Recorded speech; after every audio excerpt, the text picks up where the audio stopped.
งก้าววิบัติមែនតើនៅពេលដែលយើងឆ្លោះជាមួយខ្លួនឯង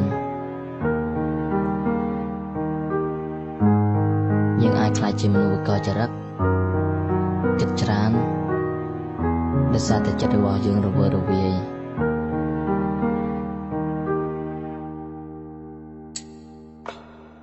ហើយក៏ចិត្តមួយនេះពិបាកយល់ជាងគេអ្នកទាំងអស់គ្នាជគិតលើមើលតែខ្ញុំមានខុសដែរទេខ្លួនកាន់តែចាស់ចិត្តកាន់តែក្មេង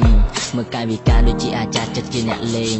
ហើយបើខ្ញុំវងវែងជាមួយចិត្តថ្មីពិតក្នុងគុំគេរាប់ឆ្នាំតែចិត្តនោះនៅតែចាំមិនភ្លេចទោះបីខ្ញុំខំដើរកិច្ចចិត្តនឹងមិនខ្វល់ពីអ្នកណាអ្នកគឺជាមនុស្សឬសាចិត្តចង់ប្រាថ្នាឲ្យផុតទុកប៉ុន្តែចិត្តនេះនៅមិនស្ងប់ខ្ញុំតែវាយខ្វល់ពីចិត្តហេតុអ្វីក្បត់គេក្បត់ឯងនិយាយក៏ហក់បាត់កាយវិការខ្លួនឯងកំពុងតែសំដែងចិត្តចេះងក់ងល់ហើយច្រណែនតែអ្នកកំពុងតែធ្វើអីទោះបីនឹងថាខ្លួនជាអ្នកក្រតែចិត្តដូចជាសេដ្ឋី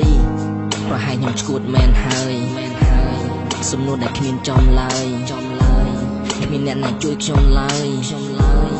ពិបាកខ្លាំងណាស់ព្រះអើយខ្ញុំមានវិបត្តិផ្លូវចិត្តគ្មានថ្នាំណាអាចជាបាក់អារម្មណ៍រវើរវាយពីបាក់យល់ពីបាក់ថាអង្គុយម្នាក់ឯងក្នុងស៊ីតយល់សរសេរចម្រៀងតែម្នាក់ឯងបង្ហាញអារម្មណ៍ទៅតាមចម្រៀងដែលកំពុងតែឈួតវង្វេងខ្ញុំគួរតែធ្វើដូចបេចទើបអាចរងងាប់ចិត្តបានបើសិនជាចិត្តអាត្មានិយមមិនខ្វល់ពីអ្នកចិត្តប្រាណចិត្តតែខាងអ្នកជុំវិញខ្លួនពេលគេនិយាយឲ្យល្អចិត្តខាងណាអាចពាក្យបញ្ចុះអញ្ចឹងបានតែនៅក្រតែខ្ញុំឈួតហើយមែនទេជួបរឿងដូចខ្ញុំដែរទេព្រោះតែឥឡូវបាត់បង់សតិសូមជួបខ្ញុំផងបានទេវិញ្ញាណបិសាចនៅក្នុងខ្លួនអត់ខ្ញុំគិតតែរឿងមិនល្អធ្វើរឿងអាក្រក់កន្លងតែពុតសូមជួយកូនចៅផងសមាធិស្ដាប់ធម៌ព្រះជំរះចិត្តងងខ្លៅអប់រំខ្លួនឯងឲ្យធ្វើល្អចាប់ពីថ្ងៃនេះតទៅមិនត្រឹមតែរស់កំដរលោកីតែខ្ញុំរស់មានន័យអីឲ្យខ្ញុំស្លាប់ទៅវាល្អជាជាងរស់នៅក្នុងធនផែនដី